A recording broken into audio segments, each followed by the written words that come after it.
This week on The Sceptic, I speak to Michael Reiners, barrister and writer, on Britain's new blasphemy law and how multiculturalism is closely linked with our free speech woes. Now that we have a multicultural society that we didn't necessarily ask for, we are finding that these laws that keep it ticking along are applied asymmetrically and exclusively to native British people in order to keep it ticking along. Charlotte Gill, Daily Sceptic columnist and author of the Woke Waste substack, who exposes Sadiq Khan's connections with LBC, whether BBC Question Time has audience plants, and who really funds Full Fact. Full Fact, they're really taken seriously as the independent fact checkers, but they've got all sorts of interesting funding. And of course they will say, well, we're completely independent, but it does seem quite a left-wing phenomenon. And for our premium subscribers, I speak to Tim Samuels, broadcaster and documentary filmmaker, on his hit new documentary about the damage caused by DEI initiatives. It's titled White Men Can't Work. A 5-part podcast and YouTube series, giving voice to what it's truly like for men in today's DEI-driven workplaces. Hello and welcome to episode 39 of The Sceptic. I'm your host, Laurie Wastell, an associate editor at the Daily Sceptic. Now, there are many in America who view the UK as a place where rape gangs can roam free while people get arrested for tweeting about the problem. It's an exaggeration, to be sure, but there is more than a grain of truth to this caricature. So how did Britain become a cautionary tale for free speech? Well, to discuss that, I'm very pleased to be joined by Michael Reiners, who is a barrister and a writer for publications including The Critic and Pimlico Journal. Welcome to The Sceptic, Michael. Thank you for having me. Yeah, good to have you here. Okay, so plenty to get into today, but first, so you're a barrister, Michael. How did you get into writing about free speech issues? So, I've worked a bit in regulation, medico-legal investigation stuff, and then my academic background with law is commenting on the fitness for purpose of the Human Rights Act. And I've always had an interest in our Constitution, which is so commonly said to be unwritten.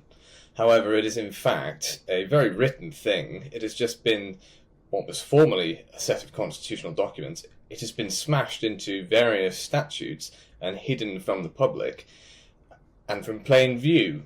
Many of those statutes are the reasons that police will come to your door and tell you that you've done something wrong, or shuffle you along from places for things that you might say or do. And people are puzzled by this. And for that exact reason, specifically with speech, I felt that it is my duty to therefore unmask a lot of these pieces of legislation, show that they are in fact deliberate acts of fairly recent governments, and unpick what exactly they're doing to the speech landscape in this country. And I think another thing is that the online implications for speech laws that often predate the internet, that's another thing that has always interested me with our speech landscape, because it seems that most legislators, and indeed our judiciary too, have very little understanding of the culture and the landscape of the internet, the online world, and they treat it with complete parity, if not worse, than speech offences conducted in person. I think that really covers what drew me to this subject, and of course I'm writing myself on these issues, a member of the Free Speech Union, and we are in a bit of a predicament when it comes to speech, and I hope to unpick it. Now, before we do that, I do think it's very important to set the scene here, because, of course, many of these free speech problems we have do seem intimately bound up with the fact of our multicultural society and the difficulties the government finds in managing that. And the solution, really, that it generally opts for is to clamp down on certain kinds of speech. And of course, we saw a really glaring recent example of this with the banning of the French philosopher Renaud Camus, who talks about the Great Replacement, from even coming to Britain. Well, I think there's two veins there. To address the first one, this culture of management, which is the way multiculturalism is playing out, whereby we are not even trusted to live alongside one another naturally. The state inserts itself as a mediator, a censor, and an interpreter in many ways. And ways it does that with respect to speech is through things like the Public Order Act, which I've written on extensively, which of course prevents people from stirring racial hatred and causing alarm and distress at various sections. Now, it's applied asymmetrically and exclusively to native British people, and that's what I'm getting at with this sort of culture of management. Now that we have a multicultural society that we didn't necessarily ask for, we are finding that these laws that keep it ticking along are applied asymmetrically to the population in order to keep it ticking along. When you mentioned Mr. Camus, of course, though, that's somebody who's commenting on and critical of multiculturalism as a project overseas, being denied entry to the country on the grounds that his presence here would not be conducive to the public good. Now, both the Public Order Act and the way that the Home Office handled Mr. Camus' entry, or denial of entry, I think he was denied an ETA visa, and both of these rely on this word, the public, and the public good in the case of the Home Office decision. Now, the public in some places has ceased to be native Britain. It has ceased to be the public that we might think of when we think of the British public. And another example of someone who was barred by the Home Office in exactly the same way, and in fact deported, is Lauren Southern in 2018, who again, after causing some mischief in Luton, was ushered off using the Public Order Act, and then deported under the grounds that she would not be conducive to the public good. Now, all of this suggests that the multicultural project requires an awful lot of management from the state and an awful lot of ejection of people who are critical of it. That doesn't seem like a natural state of affairs to me, and if we are needing to use acts initially designed to prevent football hooliganism to eject women like Lauren Southern or elderly French philosopher types from ever coming here as if they may be an immediate threat, then we might reach the conclusion it's a fragile project. And I think especially since the Southport unrest last year, the state has seemed really paranoid about any expression of anti-immigration sentiment. I think you make a good point using the word paranoid, and being in this ivory tower and preventing any kind of mention even of ethnicity of offenders, for example, seems to be top of the priority. Now, I've explained to a lot of people what leads to and what causes our lack of coverage of the ethnicity of alleged offenders. That is, again, the Public Order Act, as if it has its tentacles in so many things. It's baked into Ofcom's regulatory code at Section 3 of that, and in IPSO, the voluntary literary and print regulator, at Clause 12. Both of these essentially say that you shouldn't mention the ethnicity of a alleged offender in case you commit a Public Order Act offence, be that under Section 4, 4A, 5 or 18 or 19. So these are the ones that they're terrified of, and it affects the way our journalism is done.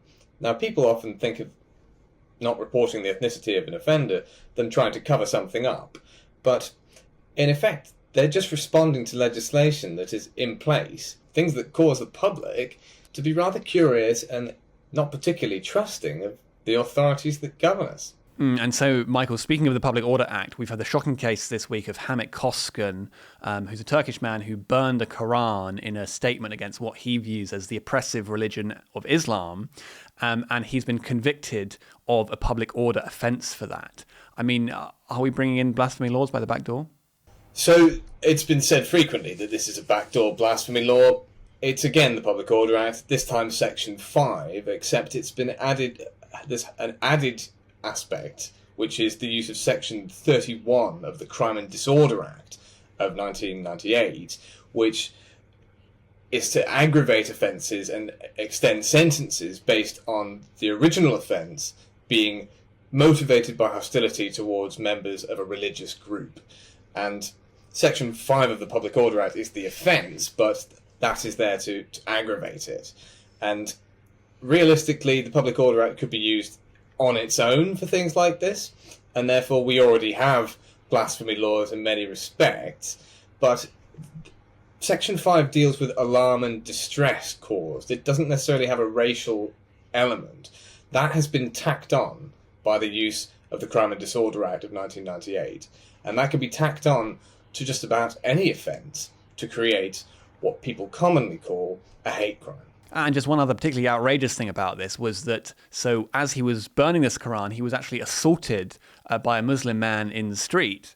And the judge in his ruling seemed to take that as evidence that his burning of the Quran was the problem here, because it was stirring up anger and things like this. And so the blame was not on the man who assaulted him, but rather on him for this speech act. It is, again, one of these instances where actually it seems physical criminality is taken as lesser than an ideological crime. And in this case, an assault being used as proof of the specific demographic of person who has been caused alarm and distress, which to my mind is a total bastardization of how those laws were intended to be used. And so tell us a bit more about that stirring up offence in particular, because of course this is quite a novel idea in our free speech tradition by making it illegal to elicit certain emotions. So Section 19 is the offence that has become famous because of Lucy Connolly.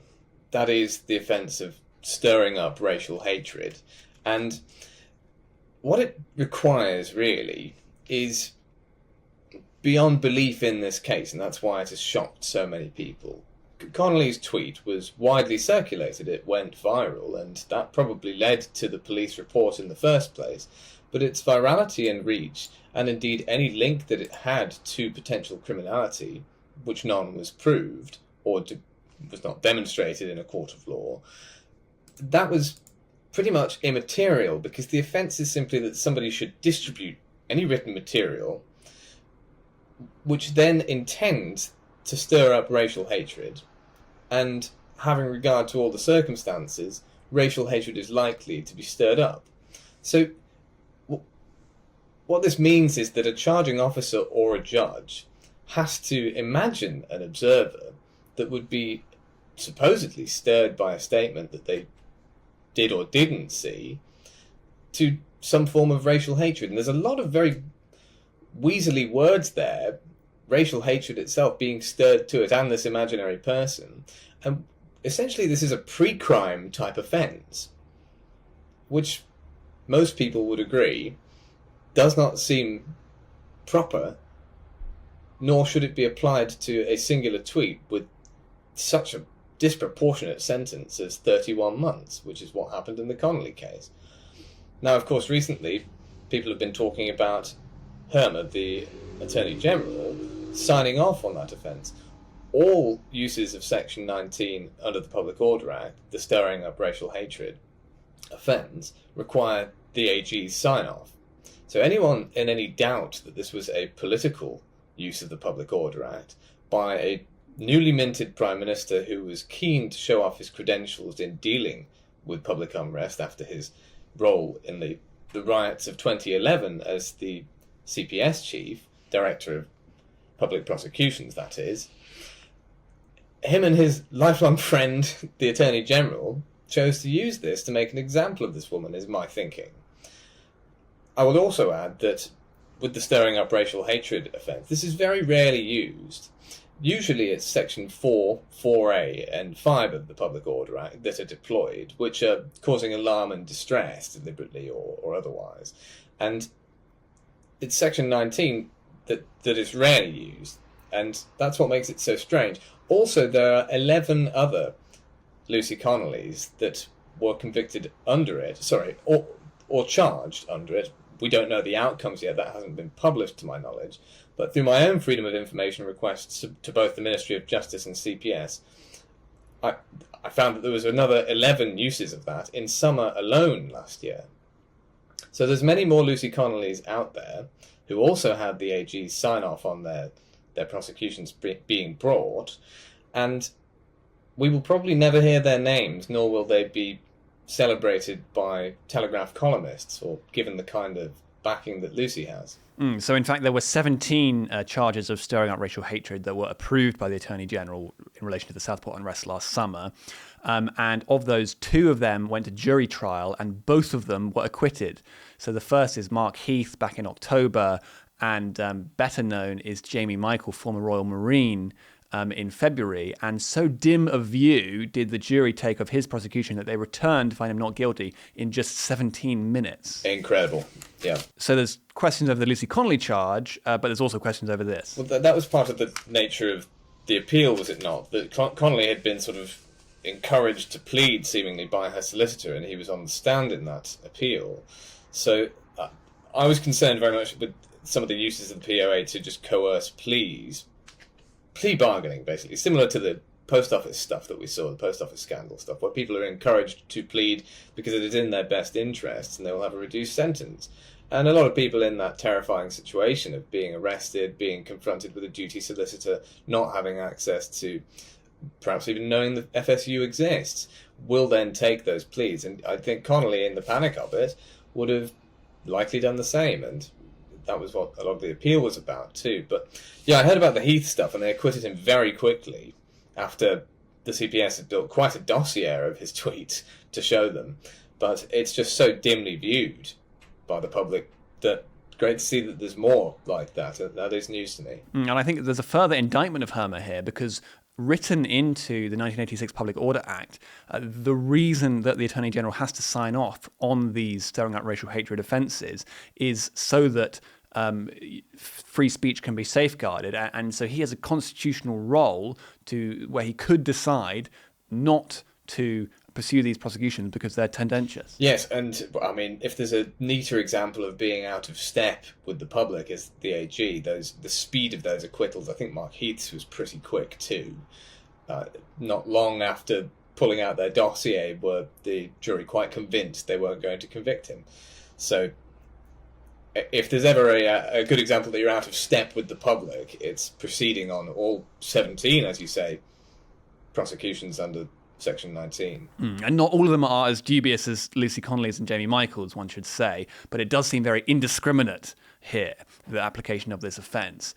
And now you make a very important point as well in your article, which is for those charged under the Public Order Act, it's almost part of it is that they haven't expressed their views in a sufficiently middle-class way, essentially. So, you or I could be here and could say something like, well, the grooming gangs phenomenon is, largely perpetrated by men of Pakistani Muslim heritage, and it's largely, the victims are largely white working-class girls. We could say that in a sort of sober way, and that would be fine. But if someone were to express more or less the same idea, but in slightly more robust or sort of, crass terms, then they could be done for stirring up racial hatred. Yes, I think that the fact that the best insulation from prosecutions under either that, the Communications Act as well, the Online Safety Act, is often just expressing things in a way that is intellectually removed from the normal man and isn't direct about what it is you're saying. It is more in a middle-class way, more reserved, and it's partly that it's a passion of the British state over centuries to really kick the working man as much as he can, and seemingly it delights in it. I think last summer was a very good example of that. But what I meant in that statement in the piece, that you have to kind of have this loftier way of expressing things, is that tends to insulate people from this sort of thing.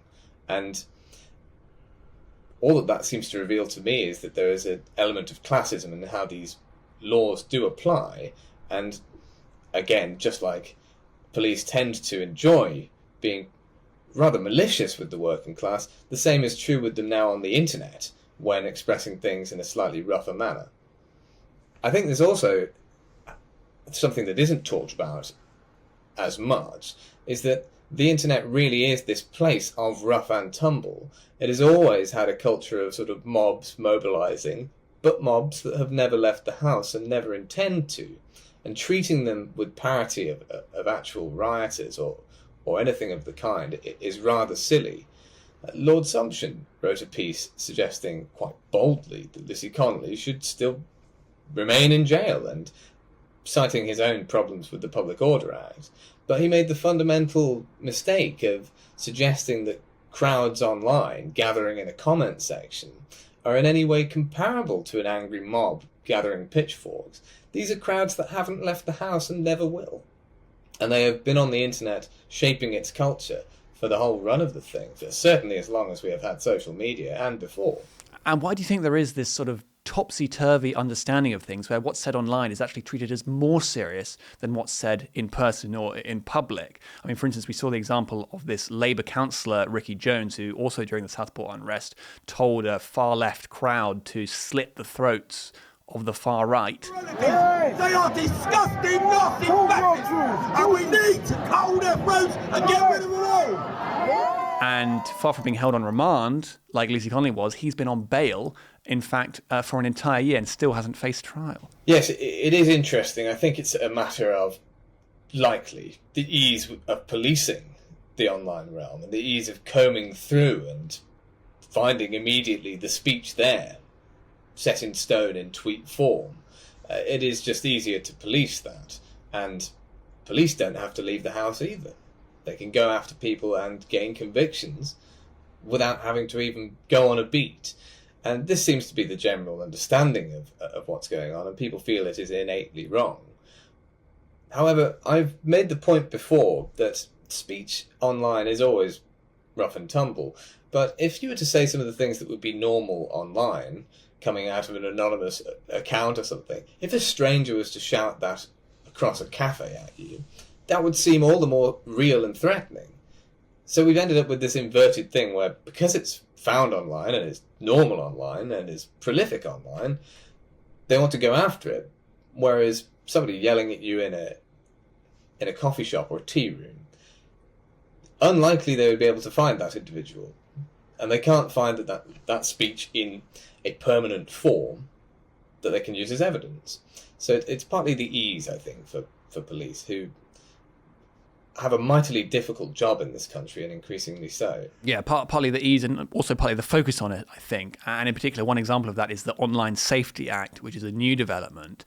Tell us a bit about that, because it hasn't actually all even come into force yet, but it's got this massive scope to go after online speech. So the Online Safety Act is one of these things that I think has emerged out of hysteria around the potential dangers of the internet.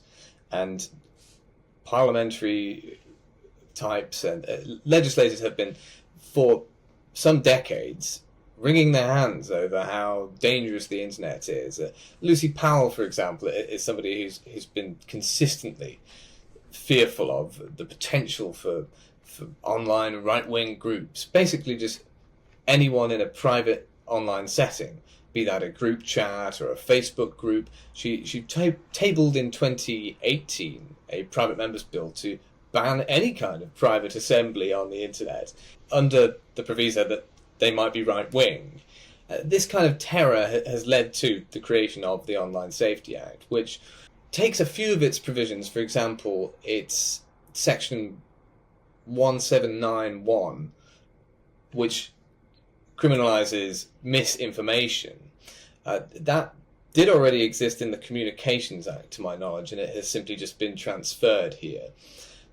While all that is dystopian and could criminalise April Fool jokes, as I commented to somebody, if you were to knowingly share false information, it could therefore be a crime under that section. And you would have to argue that you had a reasonable excuse. And the conversation I was having was that would before 12 noon on the 1st of April constitute a reasonable excuse? And I don't think anyone wants to be thinking about making such legal arguments in this country. It does show quite where we have come and how far we have fallen in terms of free speech. When Keir Starmer says we have free speech and we're great defenders of it, April Fool's jokes stand the risk of being criminal activity. We don't know if before 12 noon is a reasonable excuse yet. It is a young act. But these are not the most sinister parts about the Online Safety Act. Rather, it is the fact that it empowers Ofcom to mitigate harm and go looking for hate, and indeed requires sites to do so, thus putting this compliance burden onto smaller sites if they are unable to demonstrate that they can. The effect of this is that the OSA has turned Ofcom into a sort of Star Wars Death Star for for smallish sites that cannot assure that kind of compliance. And we saw some absurd examples that were reported on, like a hamster owner forum having to close because it had been basically Ofcom's Death Star had been test fired at it. There was also some unusual sites like Kiwi Farms, which is sort of known for sharing nasty gossip, and a test firing was tried there on their operations in the UK.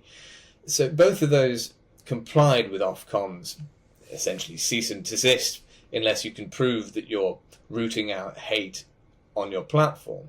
And they've had to close their doors here.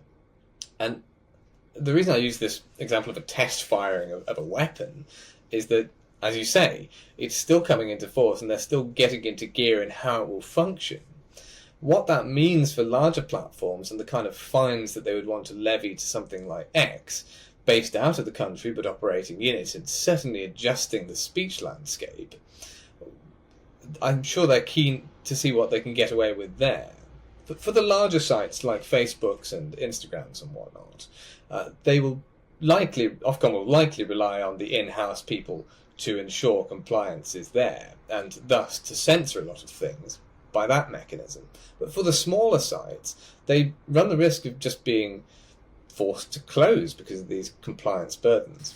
And so you write that a better way to think about our relationship to the internet would be the boxing solution, which is to say that people consent to going online, and therefore if they get their feelings hurt or anything else, then that's not a problem. Well, boxing is a good parallel to what I think would be a great solution to the internet speech question. Now, a more sturdy solution would be to rather repeal various acts that constrain our speech online and off. But given so much of it is happening online these days, and so many of our interactions and speech takes place there, we should probably give it an exemption, given the nature and culture of the internet. And I use the parallel of boxing for this reason. Boxing should not necessarily be a legal act at all in this country. And there's much case law of judges scratching their heads as to how this can be legal. What the settlement is that it is regulated and refereed, and the Boxing Association keep this thing very well regulated. Therefore, the criminal law will back away from it, and it is a safe distance from it. Otherwise, you cannot generally consent to an assault to actual bodily harm, and therefore, how can you consent to being beaten in the face for a period of time by another bloke? They said, okay, it's regulated well enough that the criminal law will back off, and that these people are consenting to it in this regulated environment, and therefore we are backing away from that environment and will not bring prosecutions unless someone is seriously injured and takes a grievance with it. And there's case law on that too. The boxing solution for the internet is to treat social media and the digital realm as a boxing ring, in which we can assure that the platforms, because much of the traffic and discussion that ends up being criminal offences and happens on these large sites, that do have stringent rules in place as to what you can and can't do there. So by the same logic, the criminal law should back away from those places and back away from policing them as if those words were being shouted across a tea room. But nevertheless, there is one part of online speech that you would favour more restrictions on, and that's doxing. Tell us a bit about that. Well, there's nothing in the Online Safety Act that tries to assess all these modern harms of the internet that I'm sure they've had people, various public bodies and non-government organisations advising what these harms may be. They have completely omitted one, which is doxing, the malicious sharing of your private information in order to bring harm from another party, or indeed reputational harm to you, and to scare you, basically, to make you fearful. Now, this isn't mentioned really anywhere, and it is a bit of a loophole in our criminal justice arrangement. People can share your private information, or if you're an anonymous user of the internet, you can be unveiled, and this is often celebrated. There are whole charitable institutions that go about doing this as the bread and butter of what they get up to. And, for example, Hope Not Hate are routine in finding anonymous large accounts and naming them and outing them and trying to make sure that they'd never find gainful employment again by saying awful and often libelous things about them. But we have this grey area where anyone can do this. You don't have to be a charity to do that. You can just do a nasty, very public hit piece and spread whatever information about somebody's private life, where they live, when they don't want that public. And there's not a great deal you can do about it, because a random person doing that, they're not a data controller, and therefore the GDPR doesn't necessarily apply. And they would have to be using something that you can prove is false in some way to bring a libel case against them, which of course are very costly. And not everyone has the kind of finances in this country to do that. So I think the doxing omission is a strange one, that we have created all these laws to clamp down on a variety of political speech, prevent criticism of multiculturalism if it's done in a roughish way and not an intellectual one, criminalise misinformation or April Fool's jokes included, but the sharing of somebody's address and name, and if they don't want that out there, with malicious intent and intent to cause them harm and reputational harm, that's fine, apparently. And would you say that omission and the general attitude towards the internet by those who would presume to regulate it stems from the fact that they don't really understand it very well? Well, it's something that I've written before on these subjects. It is that the judiciary has an average age that does not accord with being a natural-born internet citizen. They're not people who have been brought up with this, or even people who have spent considerable portions of time on the internet. And therefore there is a sort of lack of understanding of what the culture is there. And I'd say a lot of the people who came to the internet and aren't familiar with their culture came during the lockdown of 2020. We were forced to go and use the internet as our prime means of social interaction in this country. I think often, especially Americans, are quite shocked at the extent of our lockdown, but we were forcibly put onto the internet, even if people weren't that frequent users of it. And a lot of those people who weren't used to the internet and its culture of rough and tumble brought with them this wide-eyed naivete to that, and thus began reporting people to the police for the sorts of things that have been going on social media and forums for absolute donkey's years. Because for the first time, they had to go and socialise there.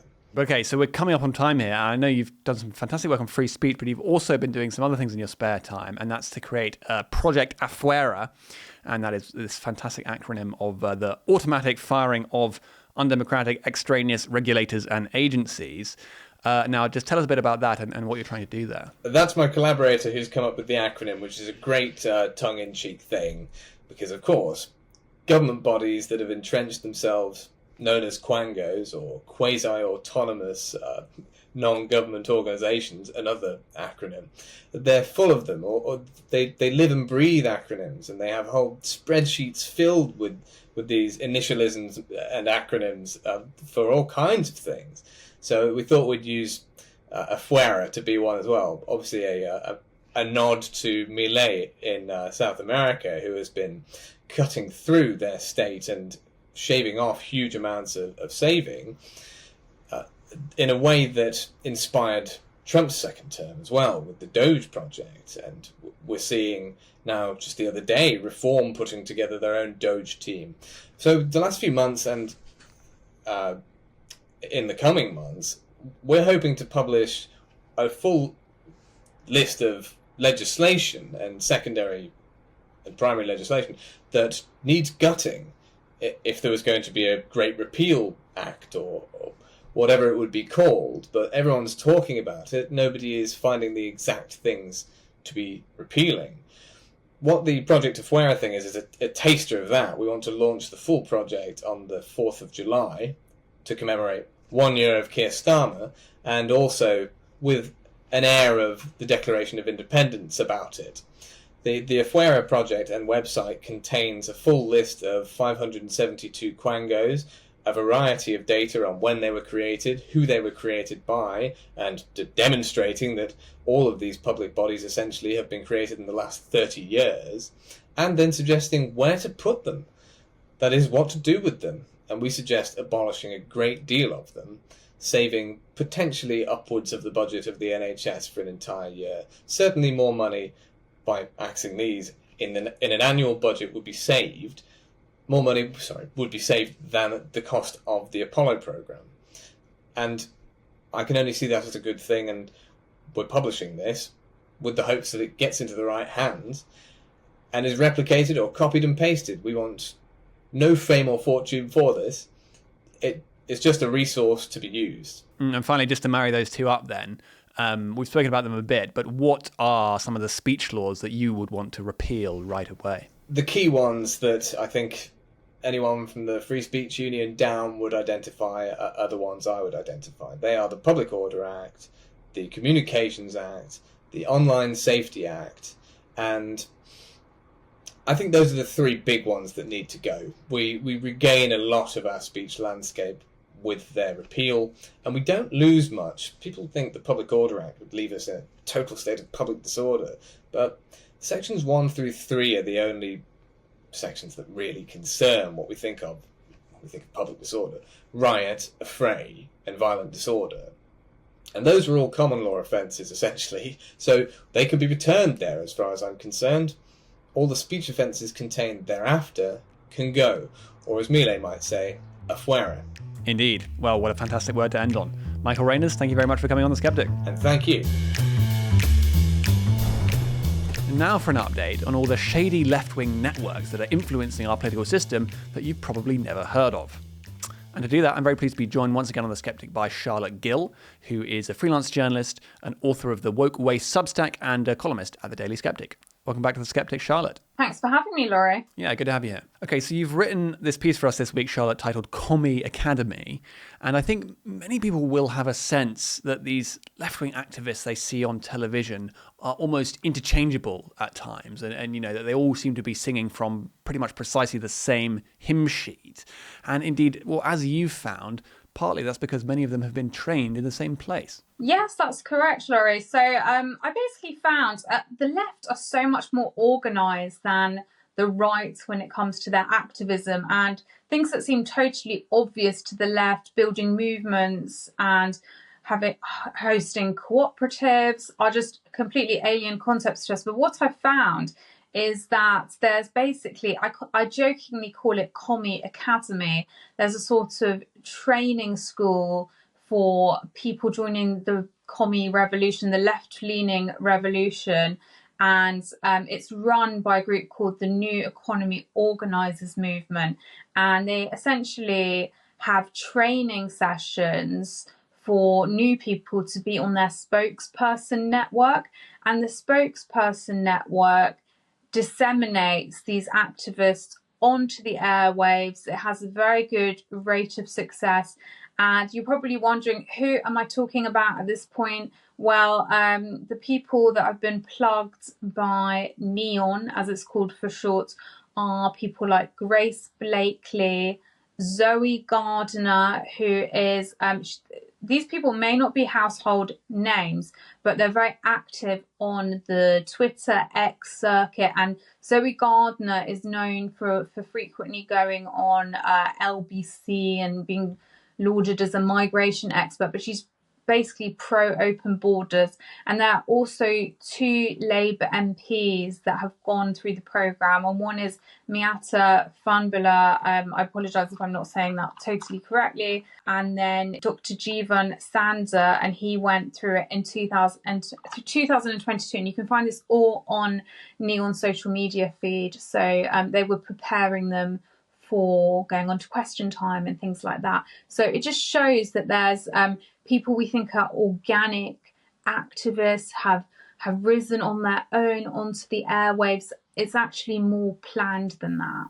And another one we've seen recently pushed very prominently has been Gary Stevenson. Yes, so Gary Stevenson, he goes by the name of Gary's Economics. He's been investigated, or people having interest in him from multiple perspectives. Some people are questioning his credentials. He says that he was one of the best traders in the world. A lot of people have come from it from that angle, questioning whether that's really accurate. My questioning has been around how organic his activism is. And I think when you look into his links, he does appear to have a connection with this neon Commie Academy. They are tagging him in his post that suggests that he might have had media training with them. And he was also taken on a trip. If you look at his Instagram, he was tagged in a trip which was organised or appeared to be in collaboration with the Open Society Foundations, which is run by George Soros. And Soros also funds Neon along with other organisations, including the Quakers. So all very interesting. But Stevenson is effectively a lobbyist for a wealth tax. There's actually a very concerted lobby for this at the moment that you will see disseminated over our media networks, and that is not an accident. And it's quite a revelation to find out how much of this discourse is actually just astroturfed. But of course, one issue that is certainly not astroturfed, and that there's a lot of irritation and anger about, is the degradation of the public realm. And I think that happens up and down the country. But, you know, you and I, Charlotte, are both Londoners, and there's a lot of concern about this in London with things like fare dodging, things like, you know, graffiti on the Bakerloo line in particular, you know, petty crime, people getting their phones stolen, all these kinds of things. And as a Londoner yourself and someone that's experienced this, how does that make you feel about our capital city? Yeah, I don't know. I mean, I was born in Islington. I lived there till I was 13, moved to the countryside, couldn't wait to get back to London as an adult. And now I feel it's just so, I can't wait to get away from it. I've never felt so nervous in it. And I saw crime growing up as a child, you know, but just feels like a completely different level. And people are saying, oh, it's like New York City in the 70s. And perhaps that isn't a coincidence, because Sadiq Khan is incredibly answerable in the background to Mike Bloomberg, who was the 3 times mayor of New York City. They are working on Green City Alliances. It's part of this thing called the C40 cities. So maybe it's not actually too much of a, you know, maybe it makes sense that it looks a bit like New York City now. So it's an issue people care about. And Robert Jenrick, the very enterprising Shadow Justice Secretary, last week made a social media video about this, where he's basically accosting fare dodgers on the London Tube and trying to get the TfL staff to actually pay attention to this and to stop them doing it. And that went really viral, and that, you know, really speaks to the amount of general concern there is about this. And, you know, people liked the video, I think. And yet there was this attempt by some parts of the media to sort of say, oh no, you shouldn't be doing this, and sort of to dismiss it as some kind of, you know, just a stunt or something that no one is really concerned about. And as you've discovered, Charlotte, a lot of this is actually comes from some very specific networks. Yeah, well, I found that absolutely fascinating. It was, you know, it was a very effective video. It must have tens of millions of views now. So it was obviously creating waves. But you soon saw Robert Jenrick was being effectively gaslit by this media network, people victim blaming him in a way, saying, well, why did you do that, instead of looking at the perpetrators of crime. But what I found particularly interesting is one of the main channels that was discrediting Jenrick was LBC, and particularly James O'Brien, who has an LBC show. And what I know about LBC, it's run by a company called Global. Global runs lots of different shows, Capital FM, Classic FM, and it also runs all of the advertising on the tube. It has a contract with TfL. And of course, who is the chair of TfL? It's Sadiq Khan. And I suspect that he wasn't very happy about Robert Jenrick going and showing how miserable and horrible life is on the tube. And I suspect to a degree that LBC broke a scoop saying that So it had, one of the main things it had was a scoop saying TfL says that Robert Jenrick has broken their filming rules, but it's not really, it wasn't an exclusive. It's because the mayor is essentially a client or a partner. He's a commercial partner. So it's like saying, oh, the client's not very happy. And when you dig into LBC, you find that Khan is almost using it as his PR network. You know, he really likes to be interviewed by James O'Brien.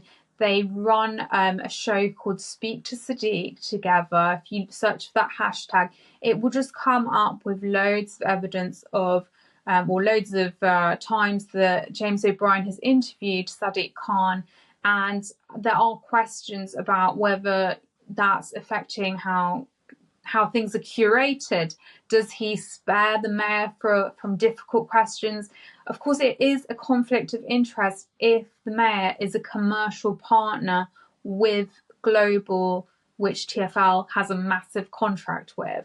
And as you say, it was LBC's first instinct, far from talking about the issue of fare dodging, to go after Robert Jenrick with this silly story of, oh, maybe he didn't have permission to film there.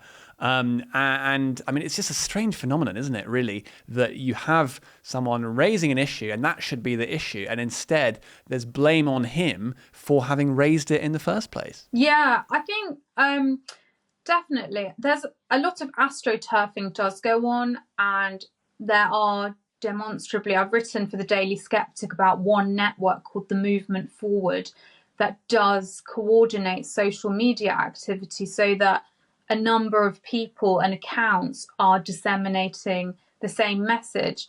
But I think in general, one trap that the right really falls into is when people put out a message, for instance, criticising Jenrick and trying to gaslight him over very fair concerns about London transport. The right engages in good faith with these arguments and it tries to put people right and explain, and it cannot see how arguments actually might just be lobbying. You know, that if you pay people enough or if they have a commercial interest in putting out this message, it's not always genuine. So you can't win the argument through trying to correct logic. You have to understand that there are groups and activities that are simply about trying to keep certain people, Labour in power, Greens in power, any party that is putting an agenda in place, and anyone that threatens that, say Robert Jenrick, they're going to be coming for them very hard. But it's not about what he actually did. It's about them wanting to get rid of an obstacle to an agenda. And speaking of another place then where reason may not necessarily win out, there's BBC Question Time. And I know that you've been investigating that recently as to the question of whether there are audience plants. Now, well, just tell us a bit more about that. Is that true? Are they all sort of astroturf BBC lovies? Yeah, so my theory hinges on an account on X. So this gets into quite specific X territory. There's an account on X called Farouk. His full name is Farouk Yunus.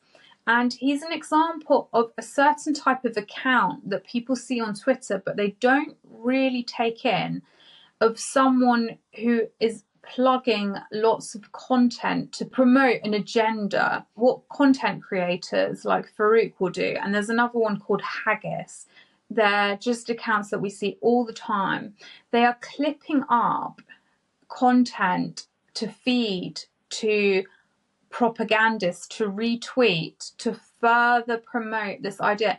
And what I see Farouk do is on Question Time, there will be people in certain colours. Like the biggest example I saw is there was a guy, the Man in Red he was called, and he asked a question, and the Man in Red soon started being, he was clipped up by Farouk, and then Alistair Campbell retweeted him and Carol Vorderman retweeted him, and they're sort of pushing a political agenda as well.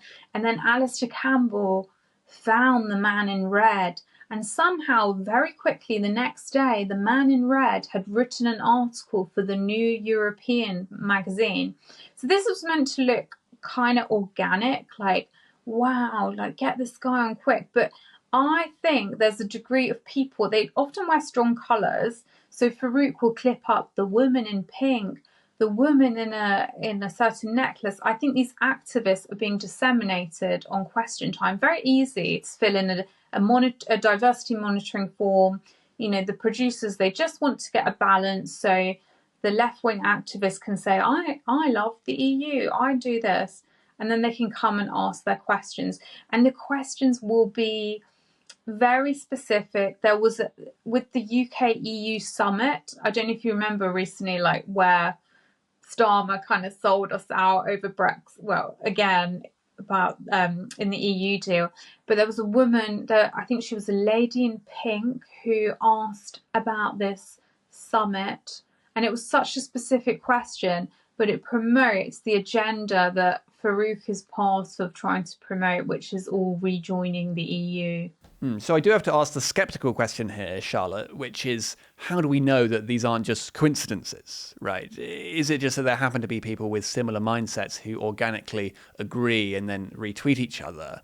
I mean, how do you know that there's explicit collusion going on here? Well, you know, I can't be absolutely certain, and it could just be a giant coincidence. I just know, I do know that Farouk perpetuates propaganda, though, from what I've seen. And I do think the way that the man in red quickly had this piece in the New European begs a lot of questions. But ultimately, a lot of what I do, a lot of my investigations are patterns. And I'm not a computer, and I can never, the way I do my research is, it's not, it's just looking for patterns basically. And I would say that is a consistent pattern. And even if they were accidental, even if they were just incidental audience members, there is still a pattern of Farouk clipping them and then being fed into the propaganda network, which is propagated by people like Carol Vorderman in order to promote a specific agenda. And I can tell you facets of this agenda. It's pro-EU, pro-putting water into public ownership, very much pro-Palestine. And there's also part of it is pushing press regulation leveson too. So it's quite specific wings to it. And to think about it from the other direction, I mean, it does seem quite unlikely that the BBC would allow on a person expressing a typical right-wing view and that then gets clipped very widely and successfully, and that you know, it's sort of turned into a social media storm. I mean, that isn't really happening the other way around, is it? Yeah, so I think what the left does is it's most comparable to a psychological study that took place in the 1950s by Solomon Asch. And it's called the line experiment. It's to do with conformity. And very quickly explaining it, it involved getting a group of people together and showing them 3 lines and 1 control line. And they would have to say which of the lines, A, B, C, most resembled the control line. But what happened, and the answer would be very obvious, but what happened is Ash would tell the other participants, he would have one innocent person in the circle and everyone else would be an actor. And the actors would all say the wrong answer. So what does the clueless, the innocent person do? They always gravitate to that answer as well, because people are so susceptible to conformity and crowd pressures. And to come back to the left, all of the left's tactics, a lot of them centre around trying to make the few look like the many. So trying to amplify fringe positions that the public don't generally have. People, for instance, at the moment are not calling out for water to be put into public ownership. In the past, they weren't arguing that women could have a penis. But once you get these techniques in place, you know, you get shill networks, people disseminating propaganda on Twitter, having multiple accounts so they can make their chorus look bigger, you start to distort people's perception of what mainstream is. And I think my Question Time conspiracy theory, if you like, is sort of based around a similar phenomenon. And also, just to add, I don't think the BBC is complicit, but I think these activists, you see when we have protests around the country, say there's a problem with migrants, a dispute in a village hall, you'll suddenly get a whole load of activists put on a bus, standing there with stand up to racism posters, things like that. They're very good at mobilising networks and getting them around the whole UK in a way that the right, I don't even think they know what coach to call. You know, these people, they've got their placards ready, they're ready for any activism around the UK. Yes, and so we saw a telling example of that last year. About sort of a week and a half into the Southport unrest, you suddenly saw this wave of Socialist Workers' Party and anti-racism protests up and down the country, particularly in places like Walthamstow. And this was hailed as like a really organic public movement that's put down the riots. But, well, would you imagine that will actually have been so organic? I don't think a lot of their protests are organic. And you also, I mean, I joke that it's, whenever they have protests, it's a Socialist Workers' Day Out, because often you find the same characters there, especially with the eco protests.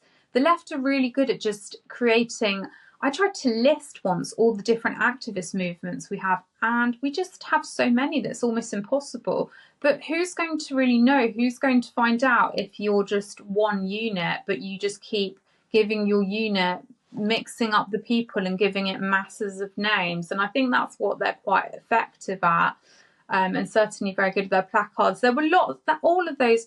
I mean, I know there were the initial riots of people, you know, there was arson attacks and really bad things happening, but there was definitely, I can't remember the specific day, but there was this one where people were boarding up their shops. And then you did have you know, Nick Lowe's from Hope Not Hate inventing an acid attack and just these sort of phony wars. And you had to wonder a bit whether some of it was to try and nudge people out of their houses to capture the far right, you know. So speaking of other instances of coordination then, I know you've been doing a lot of research into the Quakers. Now, this might just seem like a, you know, small religious movement. You know, people might remember that Quakers were intimately involved in abolishing the slave trade in the 19th century.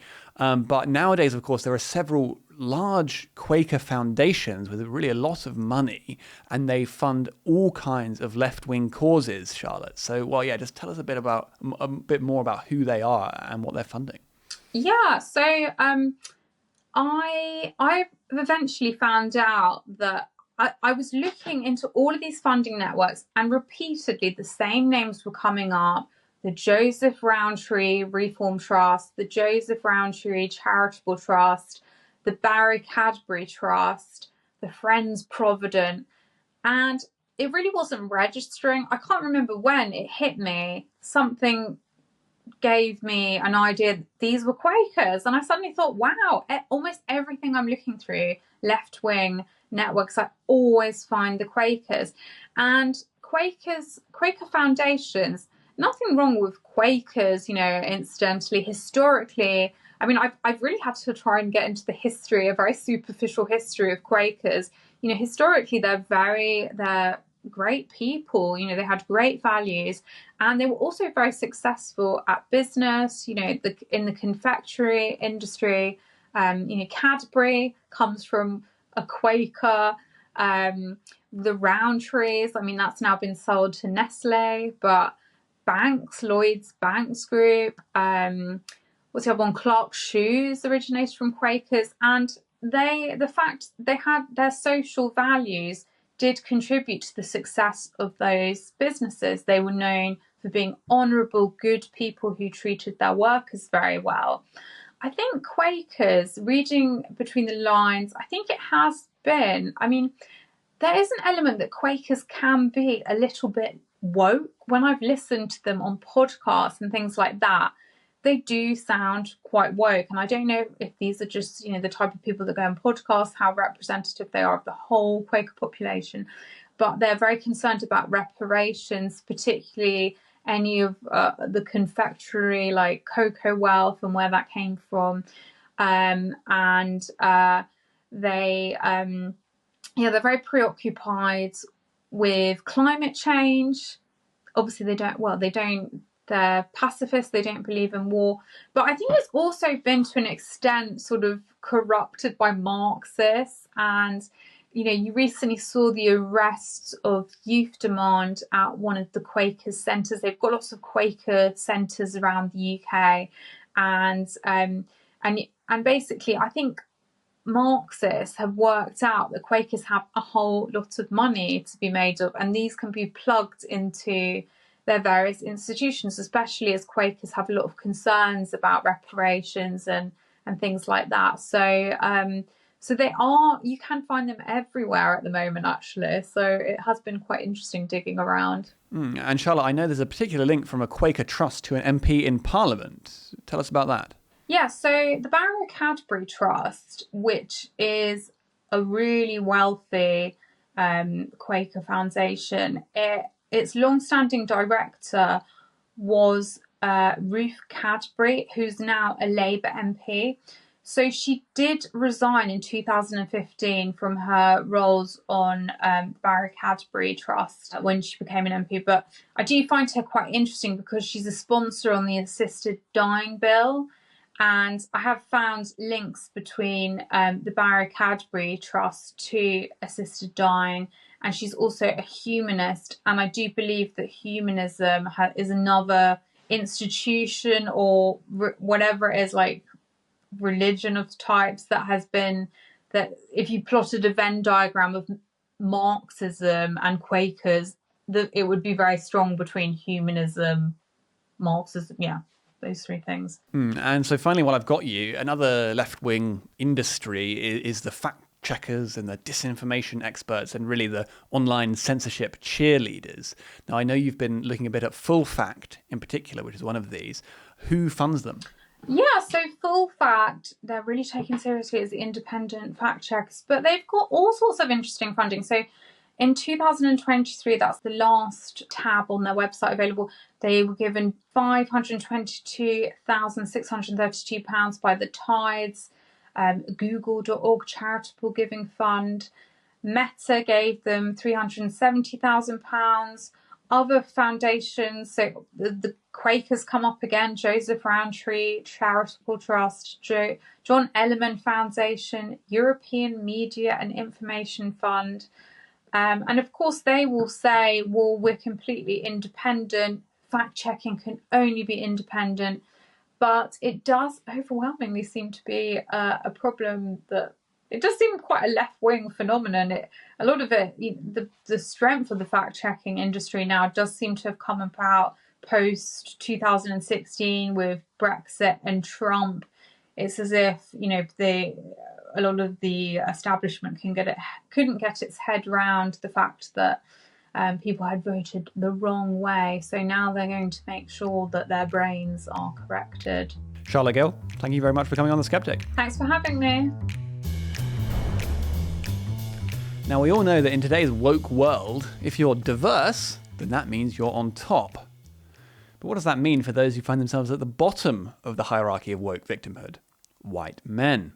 Well, to discuss that, I'm very pleased to be joined by Tim Samuels, who's a documentary maker, broadcaster, and author of the best-selling book on masculinity, Who Stole My Spear? And he's now the creator of a new documentary, White Men Can't Work.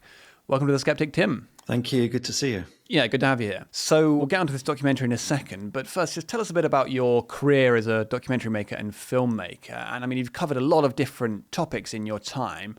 Why did you end up choosing this particular topic? Yeah, so I spent a lot of my career at the BBC. I was a correspondent at Newsnight, BBC Two Current Affairs.